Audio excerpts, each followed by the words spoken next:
Church of Christ in Cameroon. L'église de Christ au Cameroun. And he showed me how, when I came here, Il m'a montré comment, lorsque je suis venu ici, then he began to build the church. il a alors commencé à bâtir l'église. The side, Le côté. in fact, when I'm facing the dream, it is this side. Alors, dès que j'étais dans le rêve, c'était ce côté-ci. This side Ce côté-ci was broken. était brisé. I don't know what metals were there, but they were broken. Je ne sais pas ce qui était là-bas, mais c'était brisé. Then I saw the Lord, the hand of the Lord, Alors j'ai vu la main du Seigneur building, removing the old metal, enlevant les anciens métaux. and the old metal was like this, just single metals like this, like this, like this, like this, like this, and like this, like this, like this. The old metal was like this, like this, like this, like this, like this, like this. L'ancienne structure était juste comme ça. Like when you are building a new house. Comme lorsque tu construis une nouvelle maison. That is the metal that was destroyed. Ça c'est le mur ou ce qui avait été détruit. But when the Lord, I saw the hand of the Lord begin to build. Mais quand j'ai vu dans la vision la main de Dieu qui commençait à bâtir. He built a different metal. Il a bâti une muraille différente. It was shining just like some of those the metal of this fan. Shining. Et ça brillait un peu comme le métal que nous voyons sur ce ventilateur. But it was not like this, like this, like this, like this, like this, like Et this. c'était pas comme ça, comme le premier. It was complete metal, a complete sheet, and then beautiful another. It had this, very beautifully built and strong, and it continued like that. C'était comme des feuilles pleines avec des très beaux designs dessus. Il n'y avait plus d'espace. C'était continu et ça continuait comme ça. No holes, it was complete. Il n'y avait pas de trous. C'était And shiny. et c'était brillant. But listen to this now. Maintenant, écoutez ceci. When you, and again I'm saying, in the dream I was facing like this, it was on this side. Et une fois de plus, je dis, dans le rêve, je regardais comme ça et c'était de ce côté. When he finished, Quand il a fini, then I was shocked alors j'étais choqué. because he showed me Il m'a montré another part of the church, une autre partie de l'église, the same church. de cette même église. It was so full C'était si plein that there was a raised part, raised qu'il y avait comme une sorte de raised elevation. nivellement. Yeah, very good. And there was a nice a brick decoration like this at that border, brick decoration. Et il y avait une décoration en briques. Yes, amen. And then there were many people standing also full there. Et il y avait beaucoup de gens qui se tenaient debout là, plein. And then I woke up. Et alors je me suis réveillé. What is the message to the church? Quel est le message à l'église?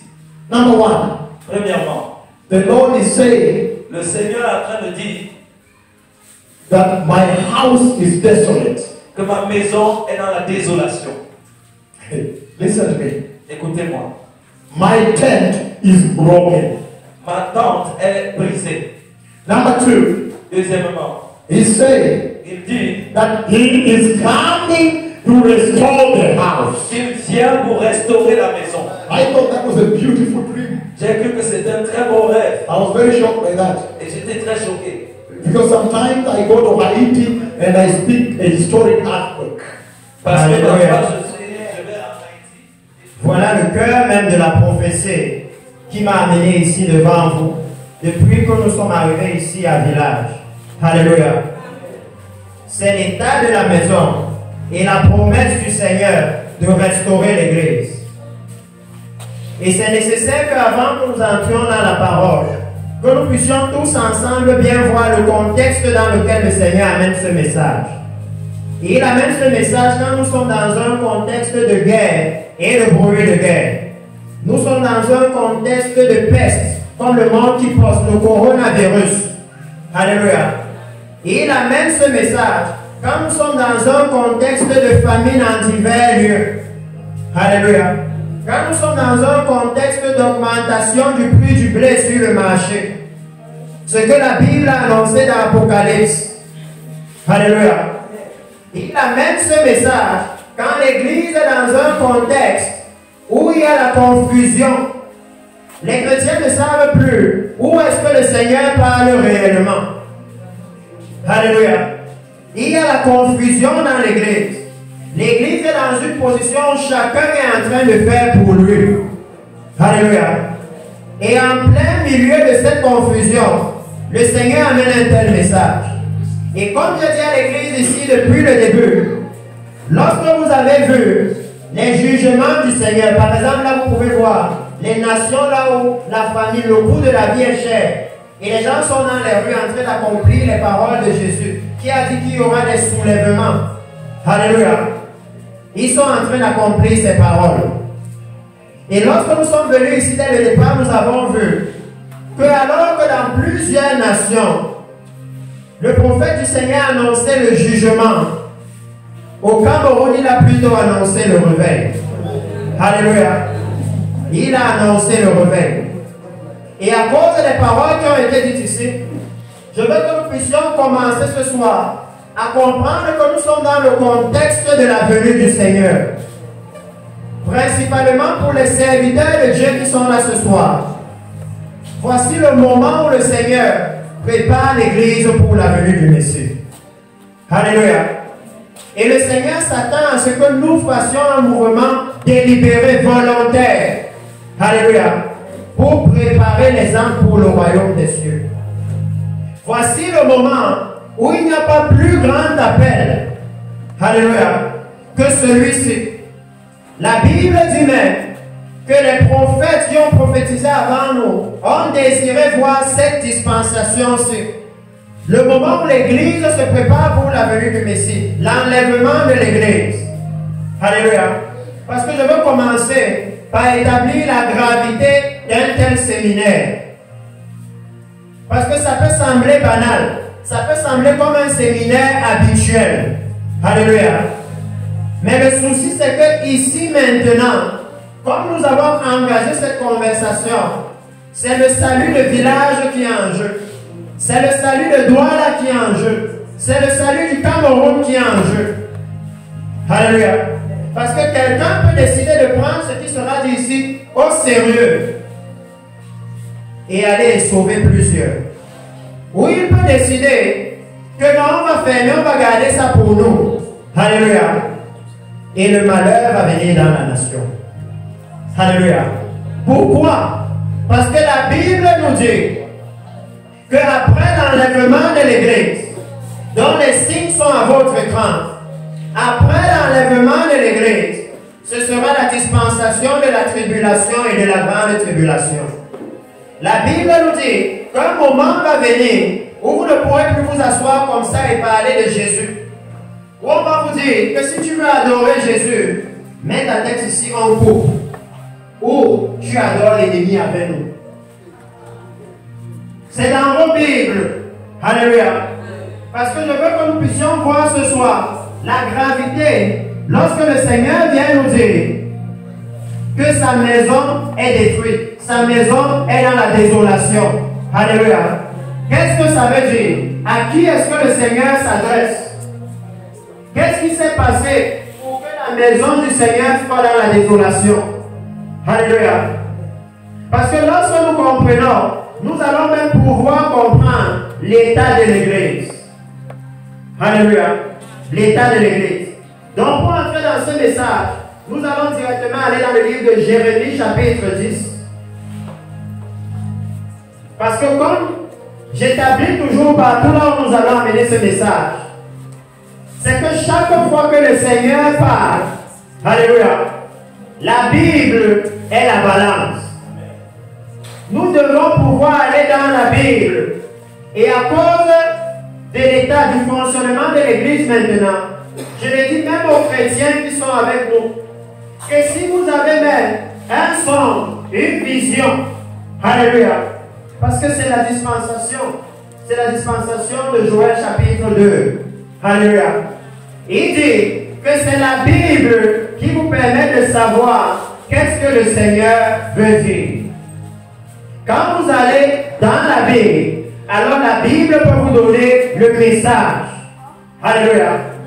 Ça veut dire que si nous allons dans la Bible et que nous trouvons aussi une dispensation, là où le Seigneur a parlé à son peuple de l'état de la maison, alléluia, et où le Seigneur a annoncé la reconstruction, alors nous savons que voilà le message du Seigneur.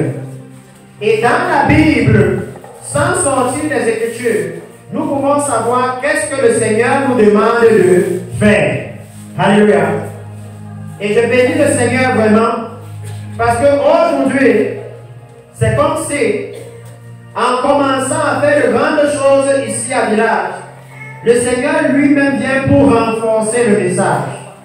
Alléluia. Il vient renforcer le message. Donc nous allons lire le livre de Jérémie chapitre 10, verset 20. Jérémie chapitre 10, verset 20. Et de là, nous allons aller pas à pas. Parce que même sans aller dans les Écritures, nous pouvons déjà voir que le Seigneur est clairement en train de commissionner l'Église, de commissionner les pasteurs. Alléluia. Et de nous demander de restaurer la maison. Alléluia. De nous demander de restaurer l'adoration. Alléluia. Donc dans le livre de Jérémie, chapitre 10, à partir du verset 20, la Bible dit: ma tente est détruite, tous mes cordages sont rompus, mes fils m'ont quitté, ils ne sont plus. Je n'ai plus personne qui dresse de nouveau ma tente, qui relève mes pavillons. Alléluia. Le Seigneur annonce là-bas que sa demeure, le lieu là où le Seigneur venait rester, a été détruit. Alléluia. Et il dit qu'il n'y a plus personne. Il dit que ses fils l'ont abandonné. Je ne sais pas si vous et moi, on comprend les choses de la même façon. Mais le message que le Seigneur a envoyé ici est littéralement venu nous dire que nous avons abandonné le Seigneur. Alléluia. Et c'est très important que pas à pas, nous allons voir de quoi est-ce que le Seigneur parle. Lorsqu'il dit que mes fils m'ont abandonné. Alléluia. Parce qu'il dit dans la suite, il nous indexe, nous, les bergers. Il dit, au verset 21, les bergers ont été stupides, ils n'ont pas cherché l'Éternel. C'est pour ça qu'ils n'ont point prospéré et que tout leur troupeau se disperse. Alléluia. Le Seigneur est très clair et il fait comprendre à l'Église, il fait comprendre à nous la prêtrise. Qu'est-ce qui fait que l'Église est en train de se décimer, que l'Église est en train de se vider? Alléluia. En d'autres termes, pourquoi nous avons perdu le réveil? Alléluia. Il dit que la raison pour laquelle nous avons perdu le réveil, c'est que nous ne l'avons pas cherché. Alléluia. Il dit non, les bergers ne vont pas chercher. Et si nous voulons comprendre qu'est-ce que le Seigneur veut dire quand il dit que les bergers ne l'ont pas cherché, nous devons aller regarder l'état de son peuple en ce moment-là. Alléluia. Comment est-ce que le peuple de Dieu se comportait? Parce que ici on peut voir qu'il y a maintenant une partie des Écritures où le peuple de Dieu, Israël, a reçu le même message que nous. Le message qui dit que j'ai vu la maison être détruite. Alléluia. Et ce soir, je veux simplement qu'en introduction, nous puissions ensemble voir pourquoi est-ce que la maison de l'Éternel s'est retrouvée comme ça. Alléluia. Et ce message, c'est, laissez-moi vous dire que c'est un profond message qui s'adresse même à l'Église actuellement. Parce que vous savez qu'après Jérémie, dans Matthieu chapitre 24, Jésus a encore annoncé que la maison sera détruite. Alléluia. Quand il a dit aux disciples que vous voyez ce temps, il n'y a pas pierre sur pierre qui restera d'elle. Alléluia. Et aujourd'hui, nous vivons les paroles de Jésus. Regardez Israël. Là où il y avait le temple de l'Éternel. Là où la gloire du Dieu d'Israël venait se poser. La gloire du Dieu d'Israël. Alléluia. Aujourd'hui, il y a la seconde plus grande mosquée des musulmans. Là où la gloire de Dieu venait se poser. Alléluia. Et souvent, lorsque nous étions à Daido et que Papa Yango nous a permis de venir là-bas pour leur amener ce message, étant là-bas, j'ai réalisé que c'est comme si le Seigneur a fait la même chose avec l'église au Cameroun. Oh oui, parce que les papas de l'église nous ont dit que le réveil a commencé à Daido, n'est-ce pas? Mais là où le réveil a commencé, c'est maintenant connu comme le lieu de l'immoralité dans tout le Cameroun. L'ennemi est maintenant assis là-bas. Si un endroit où vous pouvez dire que Satan est à Douala, c'est là-bas. Pourtant, on dit que c'est là-bas que le réveil a commencé. Que je vous ai dit que si vous pouvez voir la même chose dans la Bible, alors vous allez commencer à comprendre le message du Seigneur. Alléluia. Vous allez commencer à comprendre qu'est-ce que le Seigneur est en train de dire à l'Église. Que là où le réveil a commencé, là où les gens priaient, le Saint-Esprit descendait. Aujourd'hui, il y a tout type de bar, d'immoralité sexuelle, d'homosexualité là-bas. Oh oui, c'est de ça que le Seigneur est venu nous parler.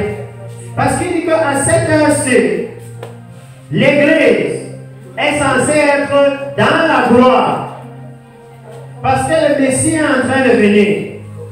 Mais que nous sommes plutôt, comme il dit dans le livre de Samuel que nous allons lire, nous sommes plutôt Icabot. Il n'y a pas la gloire dans l'Église. Au moment où la gloire devrait être présente. Alléluia.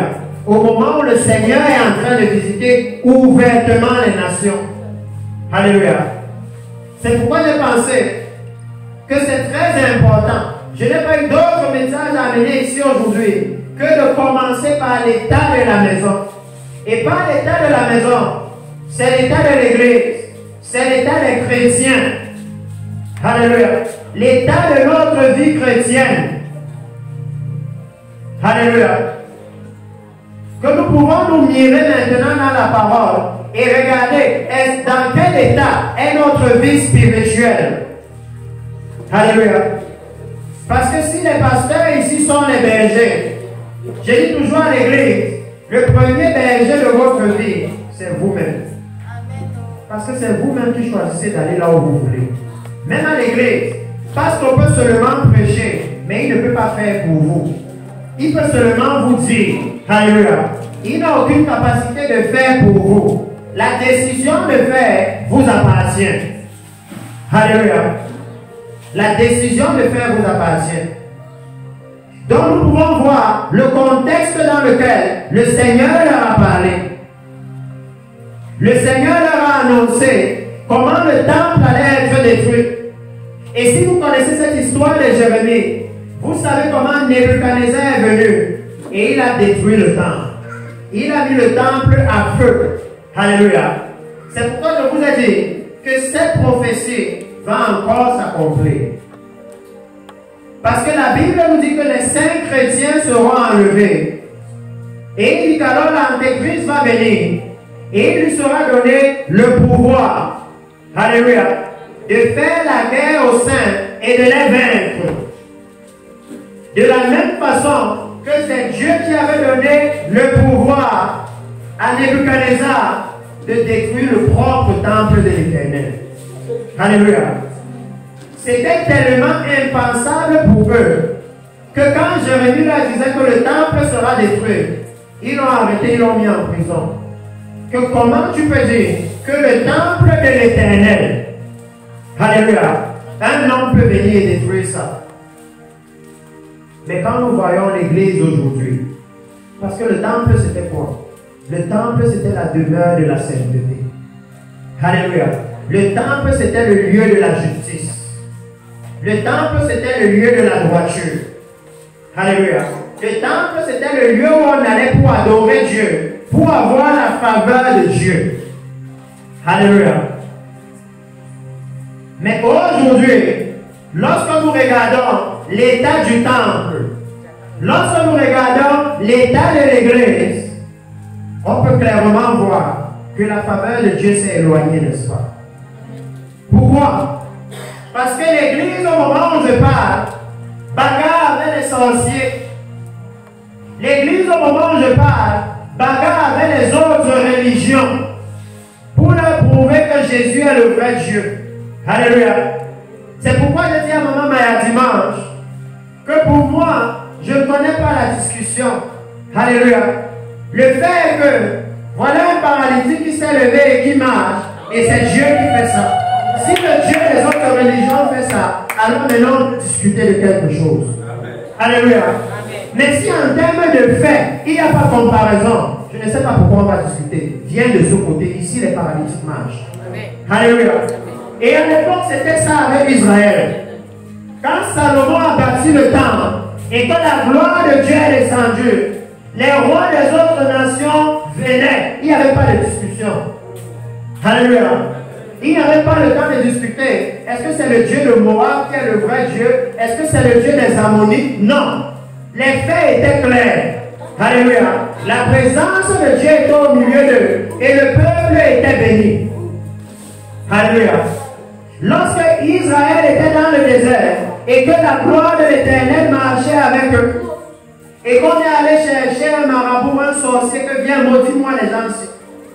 Je sais que tu es le plus puissant de tous. Quand tu parles, ça arrive. Quand il est venu et que la gloire de Dieu était au milieu d'eux, ça ne marchait pas. Mais aujourd'hui dans l'église, n'est-ce pas les enfants de Dieu bagarrent avec les sorciers? Oh oui.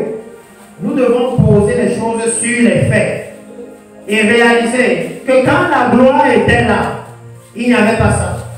Quand la gloire de Dieu était dans l'église, Paul est arrivé à Éphèse et quand il a prêché, les magiciens sont venus et ils ont remis les livres de magie. Il n'y avait pas de discussion. Alléluia. Pas de discussion. Il a annoncé la venue du Messie. Et le Saint-Esprit ouvrait les cœurs. Alléluia. Mais aujourd'hui, quand nous regardons l'état de la maison, on a besoin de les convaincre avec l'évangile de prospérité, n'est-ce pas? On a besoin de dire, viens, et Dieu va te donner une voiture. Dieu va te donner une maison. Alors que dans la Bible, il nous promet le royaume éternel de Dieu. Alléluia. Aujourd'hui, il y a eu un changement dans la maison. Et c'est pourquoi le Seigneur dit que non, les bergers ne l'ont pas cherché. Alléluia. Les bergers ne l'ont pas cherché. Ils ont mis les choses du monde en avant. Alléluia. Et qu'est-ce qui s'est passé? Le monde est entré dans l'église, n'est-ce pas? Oh oui, aujourd'hui au moment où on parle, le monde est dans l'église. C'est le monde qui dirige même l'église. L'église a perdu l'autorité, la puissance. Alléluia. La puissance qui faisait que la Bible disait qu'un seul apôtre, Paul, alléluia, les témoignages qu'ils ont donnés de lui, c'est que cet homme qui a bouleversé le monde entier est venu ici. Alléluia. Quand il y avait la puissance dans l'église, alléluia, le moment où les apôtres de Jésus agissaient avec puissance, alléluia, un seul était suffisant pour que toute une industrie tombe. Je ne sais pas si vous pouvez voir la Bible de la même façon. La Bible dit que Paul est arrivé à Éphèse et à cause de Paul, l'industrie qui fabriquait leur déesse Diane, les boutiques ont commencé à fermer. C'était ça l'impact de l'église glorieuse. Que quand ils arrivaient quelque part et il y avait l'industrie de la prostitution, alléluia, ça tombait. Les femmes commençaient à se convertir, les hommes commençaient à se convertir et ils arrêtaient la prostitution. Alléluia. Quand ils arrivaient quelque part, quand Paul est arrivé à Éphèse, et il y avait l'occultisme, alléluia, ça tombait, ils venaient remettre leur livre et ils décidaient de suivre Jésus. Alléluia. Aujourd'hui, l'église a perdu cette gloire-là. Alléluia. C'est de ça que le Seigneur nous parle. Et le problème, c'est le timing. C'est que le Seigneur est en train de revenir. Alléluia. Il est en train de revenir pour prendre son église. Alléluia. Lorsque vous lisez le livre de Jérémie, le Seigneur va clairement leur expliquer l'état du peuple. Pourquoi est-ce qu'il leur disait que la maison est détruite? Qu'est-ce qui se passait physiquement en Israël. Alléluia. Quel est le type d'adoration qu'ils amenaient? Mais pour nous, au Cameroun, souvent c'est très clair. Quand on voit seulement l'église qui est censée être la maison de l'Éternel, et les divisions qu'il y a, alléluia, on comprend que certainement la maison est détruite. Parce que la maison, c'est, il ne peut pas avoir un mur de son côté, un autre mur de son côté. Non, quand c'est comme ça, ce n'est pas une maison. Pour que ce soit une maison, ça doit former un tout. Alléluia. Quand on voit seulement ça, on sait que oui, la maison est détruite. Pourquoi? Parce que quand Nebuchadnezzar est venu détruire la maison, qu'est-ce qu'il a fait? Il les a dispersés dans tout son royaume. Il ne les a pas mis tous ensemble au même endroit, non. Il les a mis un peu partout. Si vous lisez le livre d'Esther, vous allez voir ça. Que les Juifs étaient répartis dans toutes les 127 provinces sur les pays. Il les a dispersés. Donc si vous pouvez observer l'église, je suis en train de vous donner des marques qui doivent vous prouver que oui, il y a un problème dans la maison. Alléluia. Si vous voyez ça dans l'église, vous voyez même que nous sommes à mon niveau où une partie de l'église est allée s'entendre avec les autres religions. Et nous tous sommes un jour où nous tous sommes pris le même Dieu là. Alléluia. Pour le payer, il y a un problème. L'adoration mélangée là, ça ne fonctionne pas. Alléluia. Ça ne fonctionne pas. Si vous pouvez voir qu'aujourd'hui, dans la demeure de la sainteté, alléluia, la demeure de la justice, il y a l'injustice, même jusqu'au pupitre, alors la maison est tombée. S'il y a l'amour de l'argent, même jusqu'au pupitre, alors vous savez que la maison est tombée. Quand l'évangile n'est que la prospérité, et souvent quand vous regardez même l'église, les chrétiens ne sont pas vraiment prospères. Vous comprenez que c'est un mensonge. Alléluia. Que l'église est devenue une industrie, un business. C'est pourquoi le Seigneur est en train de dire que quand lui il est venu dans le temple, il a dit non. Que ma maison était censée être une maison de prière. Et vous en avez fait une caverne de voleurs. Alléluia. Et qu'est-ce qu'il faisait? Il faisait le commerce dans la maison de l'Éternel. Alléluia. C'est pourquoi il dit que si vous voyez que dans la maison, dans l'église, le commerce est déjà assis au point où on a justifié. On a dit non, c'est apôtre tel, c'est Dieu qui lui a parlé, il faut qu'il vende le livre là. C'est Dieu qui lui a parlé, il faut qu'il vende un peu d'eau, un peu d'huile. Vous savez que la maison est tombée. Alléluia. Vous savez que non, quand c'est comme ça, la maison est tombée.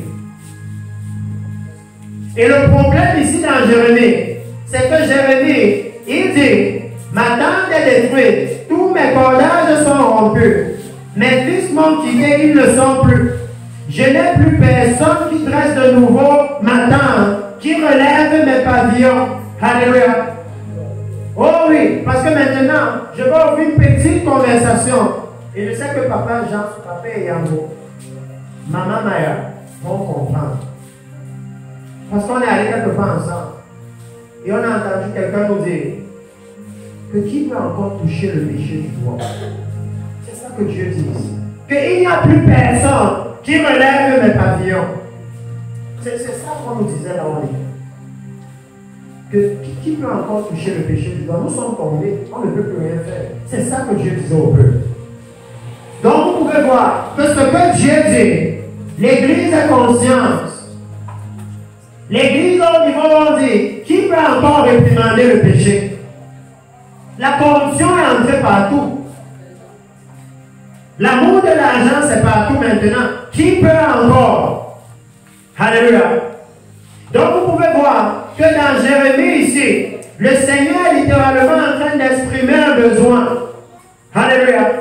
Il dit qu'il y a besoin de personnes qui vont venir relever sa tente. Il a besoin de serviteurs qui vont venir restaurer le standard de la sainteté. Alléluia. Parce que la maison de Dieu, c'est la maison de la sainteté. Et quand la sainteté est restaurée, alors la gloire de Dieu peut visiter. Alléluia. Et maintenant, il peut restaurer son peuple. C'est pourquoi le Seigneur est en train de dire ici dans Jérémie qu'il a un besoin. Il a un besoin de fils qui vont restaurer la maison, qui vont de nouveau dresser la tente. Alléluia. Il a besoin de... Et quand vous allez dans le livre de Jérémie pour continuer à voir quel était le souci avec le peuple, qu'est-ce que Dieu reprochait à ce peuple. Alléluia. Vous allez réaliser qu'il y avait plusieurs petits points. J'ai juste pris quelques-uns pour qu'on puisse les voir ensemble. Plusieurs petits points dont le Seigneur a parlé au peuple. Plusieurs petits points. Parce qu'il leur a dit que si vous voyez, regardez comment nous sommes en train d'aller, que le Seigneur a donné une prophétie et nous allons dans la Bible pour voir où est-ce que ça se trouve. Alléluia.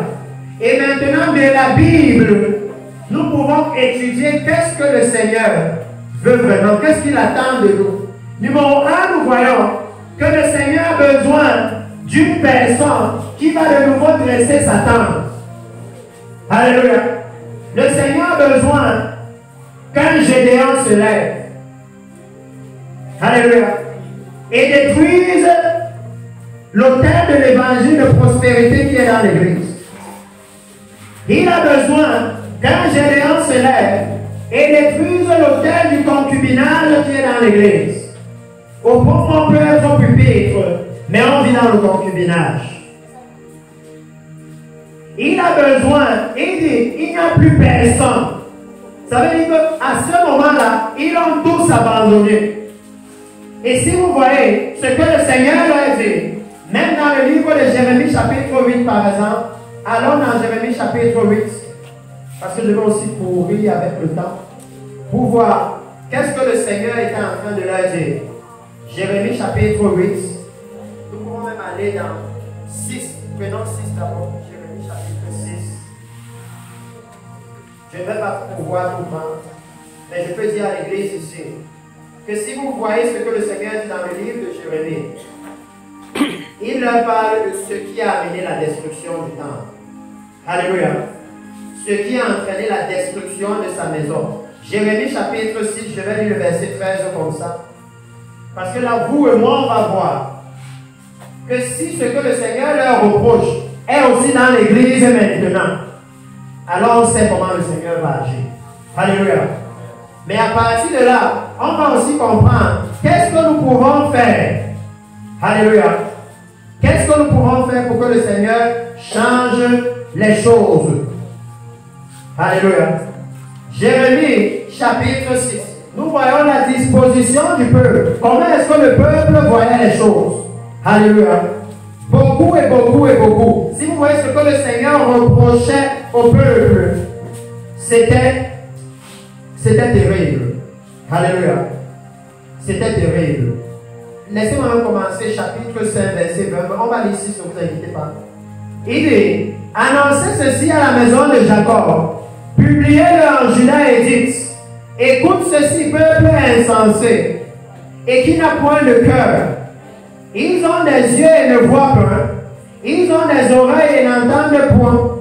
Ne me craindrez-vous pas, dit l'Éternel. Ne tremblerez-vous pas devant moi. C'est moi qui ai donné à la mer le sable pour limite. Limite éternelle qu'elle ne doit pas franchir. Ces flots s'agitent, mais ils sont impuissants. Ils mugissent, mais ils ne la franchissent pas. Alléluia. Et je ne sais pas si le bishop allait ça. La prophétie, où vous voyez le même messager demander à l'église qui a donné à la mer des limites. Et maintenant il a dit, j'ai vu l'océan sortir et venir balayer un pays. Et ça s'accomplit. Alléluia. Pour que l'église puisse savoir que c'est le Seigneur qui est en train d'agir. Et le Seigneur a des exigences très claires. Il dit qu'ici en Israël, il y avait un problème que le Seigneur élève. c'est qu'il n'y avait plus la crainte de l'Éternel. Alléluia. Ils avaient banalisé Dieu. Et si vous regardez la façon dont nous adorons aujourd'hui, nous avons banalisé le Seigneur. Alléluia. La crainte de Dieu a disparu de l'Église. C'est pour ça qu'on peut être dans la chorale. Et on débarque un jour avec le gros ventre, n'est-ce pas? Alors que nous-mêmes on dit que non. Dieu siège au milieu de la louange. Si Dieu siège au milieu de la louange là, qu'est-ce qu'il doit faire devant le péché sexuel? Parce que le Dieu que nous servons, c'est le même Dieu-ci qui a jugé le péché. Alléluia. Il dit la crainte de l'Éternel, c'est parti de l'Église. Alléluia. C'est fini. Aujourd'hui, parce qu'il n'y a plus la crainte de l'Éternel, tout le monde est prophète, tout le monde est apôtre. Même dans la même église, en fait dans une seule église, vous trouvez 4 églises. Oh oui, chaque serviteur a son courant de pensée, sa doctrine, son enseignement. Confusion totale. Confusion totale. Et il dit, ce peuple a un cœur indocile et rebelle. Ils se révoltent et s'en vont. Ils ne disent pas dans leur cœur, craignons l'Éternel notre Dieu, qui donne la pluie en son temps, la pluie de la première et de l'arrière-saison, et qui nous réserve les semaines destinées à la moisson. Alléluia. Ça, c'est un langage très profond. Parce que ici, il nous a dit les bergers étaient stupides. Ils n'ont pas cherché l'Éternel. Le peuple n'a pas craint l'Éternel. Écoutez-moi, précieux peuple. Il dit que le peuple a oublié que le réveil, la moisson des âmes, alléluia, ça dépend de la pluie du ciel. Ça dépend de la faveur de Dieu. Ça dépend de la visitation de Dieu. Et que la visitation de Dieu là est conditionnée à la crainte de l'Éternel. Alléluia. C'est ça qu'il a en fait de leur dire. Que non, ils n'ont pas dit, craignons l'Éternel qui nous accorde les pluies. La pluie de la première saison. Dans la première saison, il y avait les apôtres comme Pierre, comme Paul, comme Jean. Alléluia. Et quand la pluie est tombée, 3000 hommes ont reçu le Seigneur. Alléluia. La première pluie, la pluie de la première saison. Alléluia. Et il dit que maintenant, le Seigneur est en train de venir. Il est en train de venir moissonner, faire la grande moisson des âmes. L'enlèvement de l'église, c'est la dernière moisson pour l'église. Il vient moissonner les âmes qui seront mûres. C'est pourquoi il dit que Christ vient pour une église mature. Ça veut dire une église mûre. Alléluia. Et il dit que tout cultivateur sait que la pluie, c'est souvent très important pour eux. Pendant que nous, que ouais, la pluie là, on ne peut pas évangéliser. Ceux qui ont les chants disent, oui, Seigneur, continue. Alléluia. Continue. Parce qu'ils savent que la pluie de l'arrière-saison, c'est ça qui va rendre les cultures matures. Alléluia. C'est ça qui va rendre les cultures matures. Que la dernière visitation dans l'église, la dernière gloire que l'église dit, la gloire de la dernière maison, la gloire de la dernière maison, elle est censée rendre l'église mature. Elle est censée rendre l'église prête pour l'enlèvement. Alléluia. Elle est censée rendre l'église sainte, sans tache, ni rien de semblable. C'est le roi de la dernière gloire. Alléluia.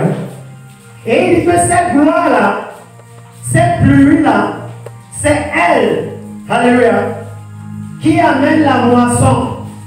Ça veut dire que nous avons besoin de cette pluie pour pouvoir moissonner les âmes pour le Seigneur.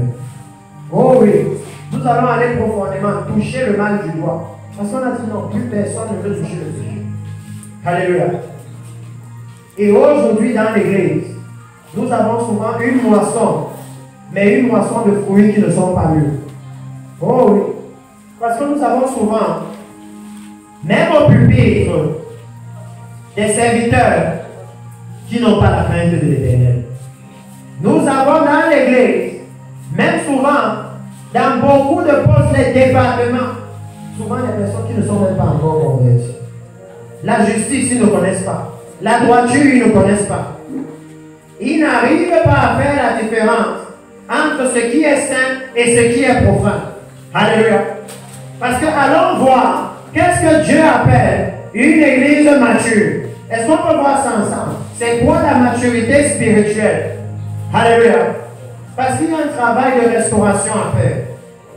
Un travail de restauration. Allons dans le livre des Hébreux. Comme on va revenir dans Jérémie. Je vois déjà que le message, c'est vraiment pour 4 jours. Alléluia.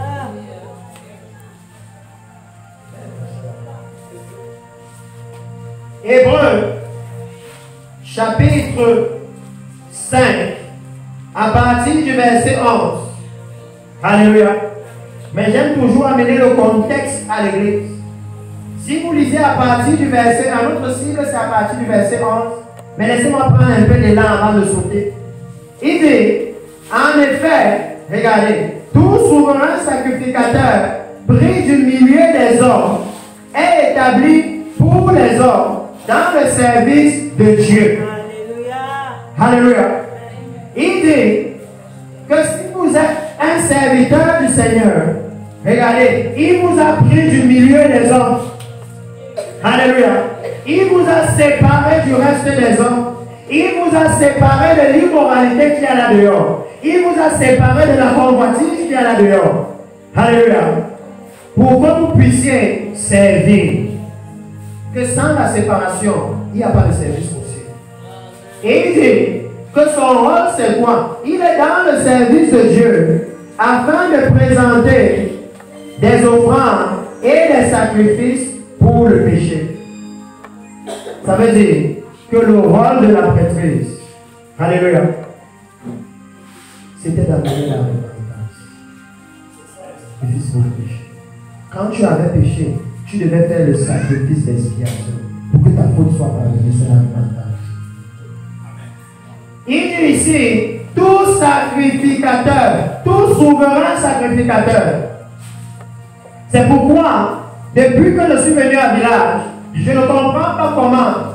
Il y a certains pasteurs qui disent à Papa Jean, non, moi ce n'est pas la repentance. Et je me demande, mais qui t'a alors appelé? Parce que Dieu lui dit que les souverains sacrificateurs que lui il appelle, c'est leur rôle. Ceux alors qui disent, non, non, non, la repentance, on est fatigué. Qui vous a appelé? Qui? Parce que ici, il ne met aucun autre rôle à côté. Il dit le rôle, c'est d'offrir les sacrifices pour le péché. Alléluia. Comment alors le message de la repentance peut venir à Village? Et il y a les serviteurs de Dieu, de l'Éternel. Alléluia. Qui disent que non, non, nous on n'est pas, on ne nous a pas, Dieu ne nous a pas appelés pour la repentance. C'est pourquoi? Parce que Dieu est clair dans la vie. Alléluia. La repentance, c'est ce qui amène la réconciliation entre Dieu et le peuple. Alléluia. C'est ce qui permet à Dieu de revenir s'établir au milieu du peuple. La repentance, c'est ce qui amène la bénédiction de Dieu au milieu du peuple. Comment alors, à un moment comme celui-ci, où c'est évident que Village est dans le péché, vous pouvez trouver des personnes qui disent qu'ils sont prophètes, qui sont apôtres et qui rejettent la repentance. Comment c'est possible? Parce qu'ici, il a parlé et il a dit quelque chose. Il a dit, il peut être indulgent pour les ignorants et les égarés, puisque la faiblesse est aussi son partage. Il nous enseigne même comment faire le ministère. Et c'est à cause de cette faiblesse qu'il doit offrir des sacrifices pour ses propres péchés, comme pour ceux du peuple. Et il dit, regardez verset 4, nul ne s'attribue cette dignité s'il n'est appelé de Dieu comme le fut Aaron. Il dit que là maintenant vous comprenez pourquoi il rejette la repentance. Parce qu'il dit que c'est seulement s'il a appelé de Dieu qui peut reconnaître que non, mon rôle, c'est d'offrir les sacrifices pour les péchés. Alléluia. Oh oui, j'ai dit, il faut nettoyer. Il dit, nul ne s'attribue cette dignité s'il est appelé de Dieu, comme c'était pour avant. Ça veut dire que quand vous voyez une prêtrise qui dit, non, non, non, nous on n'est pas là pour la repentance, la Bible est en train de dire que ce n'est pas les hommes. Oh oui. Les Écritures sont simples. Et si vous voyez une prêtrise qui dit, oh non, nous la repentance, on ne veut pas. On ne veut pas ça. Il dit, nul ne s'attribue cette dignité. Il dit, allez et sortir là et dit, repentez-vous parce que le royaume des cieux est proche. C'est une dignité. Parce que c'est ce que le Seigneur Jésus lui-même est venu faire. Alléluia. Le Seigneur Jésus lui-même. C'est très important que nous puissions saisir ça ce soir. Parce que c'est le message qui manque à l'heure actuelle le plus dans l'Église. Le message des bébés et du voyage au Canada et du voyage en France et du visa et du jet privé a pris le dessus. Et ici, lui il est en train de dire non. Le fait que Dieu vous appelle à prêcher à repentance, c'est une dignité. Aux yeux de Dieu, vous êtes un digne. Vous êtes un noble. Alléluia. Vous êtes un noble. Vous le voyez donc avancer. Et il va leur parler de la sacrificature selon Melchisedec. C'est la sacrificature de l'Église. Oh oui. Parce que nous sommes la sacrificature qui vient après Jésus. Alléluia. Mais il va leur dire, au verset 11, parce que je n'ai pas le temps d'expliquer tout, je voulais juste qu'on entre ici. Qu'on entre ici. Parce que vous allez même le voir dire. Et Christ non plus ne s'est pas attribué la gloire de devenir souverain sacrificateur. Qu'en plus de la dignité, c'est une gloire. Alléluia. De sortir là et d'annoncer la repentance. De dire que dans cette église, c'est la repentance. Ici, on se prépare pour la venue du Messie. Il dit que c'est une gloire. À quel moment? Au moment où dans l'église, la gloire, c'est quand on a une nouvelle voiture. La gloire, c'est quand on est en train de finir le 3e niveau de notre immeuble. C'est là qu'on dit qu'on est dans la gloire.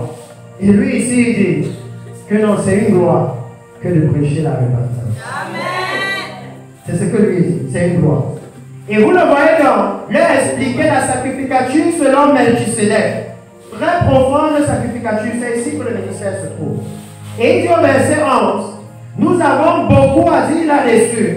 Et des choses difficiles à expliquer. Regardez ce qu'il dit. Il a parlé de la sacrificature. Et il a dit maintenant, et j'ai dit à l'église, beaucoup plus à l'époque où on a fait beaucoup de sessions maintenant, que le contexte est toujours puissant. Il parle à l'église aux Hébreux. Alléluia. Ça veut dire quoi? Ça veut dire qu'il parle à des gens qui connaissent l'Éternel. Alléluia. Ils connaissent l'Éternel. Comme maintenant, le Seigneur a envoyé un message pour parler à l'église, à des gens qui sont censés connaître le Seigneur. Alléluia. Et vous voyez comment il a dit que nous avons beaucoup à dire là-dessus. Et des choses difficiles à expliquer. Si tu peux me mettre ça dans une autre version, même la version parole de Bible le Semeur, c'est très puissant là-bas. Nous avons beaucoup à dire là-dessus. Et des choses difficiles à expliquer. Difficile pourquoi? Parce que vous êtes devenus lents à comprendre. Oh oui, et on va aller au cœur. Qu'est-ce qui fait le problème dans l'église maintenant? Pourquoi l'église est en train de bagarrer avec la repentance? Alléluia. Pourquoi l'église est en train de bagarrer avec la repentance? Oui, mes paroles de vie, c'est ça puissant, la parole de vie. Et il dit, vous qui en effet, depuis longtemps devriez être des maîtres, alléluia, des enseignants, des dirigeants, ceux qui conduisent les autres. Vous avez encore besoin qu'on vous enseigne les premiers rudiments des oracles de Dieu. Et nous allons voir c'est quoi ces rudiments. Parce que le Seigneur a dit que dans l'église est tombée, il faut reconstruire. C'est ça qu'il a en train de leur dire. Donc vous avez besoin qu'on reconstruise. Alléluia. Vous avez besoin qu'on recommence encore à la fondation. Et il y a beaucoup de travail dans l'église maintenant. C'est pourquoi le Seigneur appelle tous les pasteurs qui veulent. Alléluia. Il y a beaucoup de travail. Aidez. Vous en êtes venus à avoir besoin de l'aide et non de nourriture solide. Alléluia. C'est pourquoi j'aime la version parole de vie. Il dit, vous aviez le temps de devenir des maîtres. Parce que je vais expliquer ça à l'église. Que depuis que Jésus est allé au ciel, jusqu'à maintenant, l'église devrait être le leader des nations. Ils ont eu tout le temps de connaître le Seigneur. Tout le temps de connaître la parole du Seigneur. Il dit non, vous aviez eu le temps, suffisamment de temps. Mais maintenant, au moment où le Messie est en train de venir, le problème c'est que vous avez encore besoin qu'on vous apprenne de nouveau. Que l'église au Cameroun, il disait il y a eu un réveil. Depuis le réveil là jusqu'à aujourd'hui, il y avait le temps pour que l'église devienne mature.